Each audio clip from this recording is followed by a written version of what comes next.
Carta aos Romanos, capítulo 8. A vida dominada pelo Espírito Santo.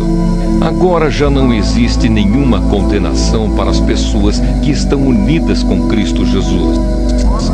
Pois a lei do Espírito de Deus, que nos trouxe vida por estarmos unidos com Cristo Jesus, livrou você da lei do pecado e da morte.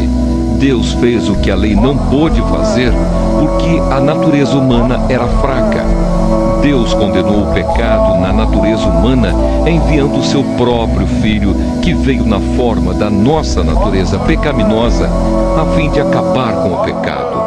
Deus fez isso para que as ordens justas da lei pudessem ser completamente cumpridas por nós, que vivemos de acordo com o Espírito de Deus e não de acordo com a natureza humana. Porque as pessoas que vivem de acordo com a natureza humana têm a sua mente controlada por essa mesma natureza. Mas as que vivem de acordo com o Espírito de Deus têm a sua mente controlada pelo Espírito. As pessoas que têm a mente controlada pela natureza humana acabarão morrendo espiritualmente, mas as que têm a mente controlada pelo Espírito de Deus terão a vida eterna e a paz. Por isso, as pessoas que têm a mente controlada pela natureza humana se tornam inimigas de Deus, pois não obedecem à lei de Deus e, de fato, não podem obedecer a ela. As pessoas que vivem de acordo com a sua natureza humana não podem agradar a Deus.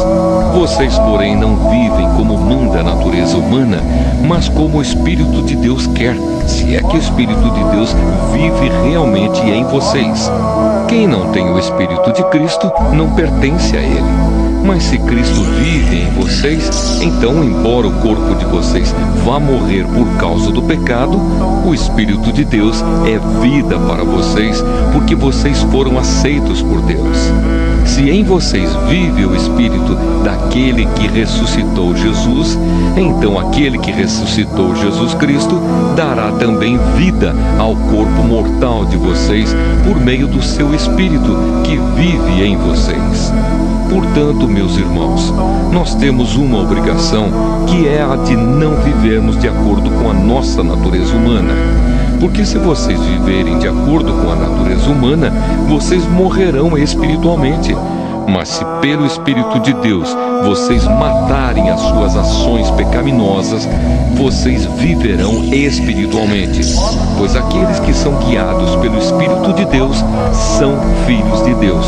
Porque o Espírito que vocês receberam de Deus não torna vocês escravos e não faz com que tenham medo. Pelo contrário, o Espírito torna vocês filhos de Deus e pelo poder do Espírito dizemos com fervor a Deus: Pai, meu Pai. O Espírito de Deus se une com o nosso Espírito para afirmar que somos filhos de Deus. Nós somos seus filhos e por isso receberemos as bênçãos que Ele guarda para o seu povo e também receberemos com Cristo aquilo que Deus tem guardado para Ele.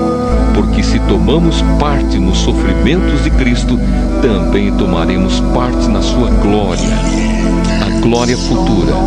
Eu penso que o que sofremos durante a nossa vida não pode ser comparado de modo nenhum com a glória que nos será revelada no futuro. O universo todo espera com muita impaciência o momento em que Deus vai revelar o que os seus filhos realmente são. Pois o universo se tornou inútil, não pela sua própria vontade, mas porque Deus quis que fosse assim. Porém, existe esta esperança. Um dia o próprio universo ficará livre do poder destruidor que o mantém escravo e tomará parte na gloriosa liberdade dos filhos de Deus. Pois sabemos que até agora o universo todo geme e sofre como uma mulher que está em trabalho de parto. E não somente o universo, mas nós, que temos o Espírito Santo como o primeiro presente que recebemos de Deus, nós também gememos dentro de nós mesmos, enquanto esperamos que Deus faça com que sejamos seus filhos e nos liberte completamente. pois foi por meio da esperança que somos salvos. Mas, se já estamos vendo aquilo que esperamos, então isso não é mais uma esperança. Pois quem é que fica esperando por alguma coisa que está vendo? Porém, se estamos esperando alguma coisa que ainda não podemos ver, então esperamos com paciência. Assim também o Espírito de Deus vem nos ajudar na nossa fraqueza, pois não sabemos como devemos orar. Mas o Espírito de Deus, com gemidos que não podem ser explicados por palavras, pede a Deus em nosso favor.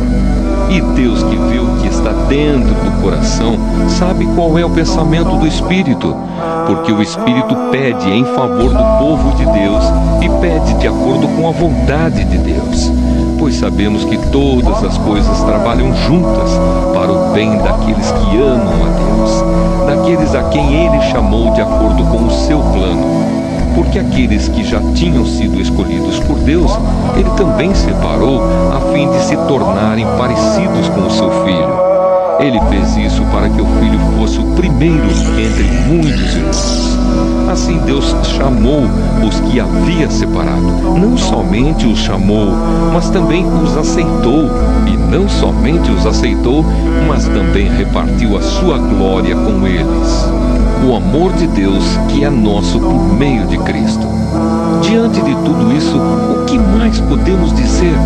Se Deus está do nosso lado, quem poderá nos vencer? Ninguém, porque Ele nem mesmo deixou de entregar o próprio Filho, mas o ofereceu por todos nós. Se Ele nos deu o seu Filho, será que não nos dará também todas as coisas? Quem acusará aqueles que Deus escolheu? Ninguém, porque o próprio Deus declara que eles não são culpados. Será que alguém poderá condená-los? Ninguém, pois foi Cristo Jesus quem morreu, ou melhor, quem foi ressuscitado e está à direita de Deus, e Ele pede a Deus em favor de nós. Então quem pode nos separar do amor de Cristo?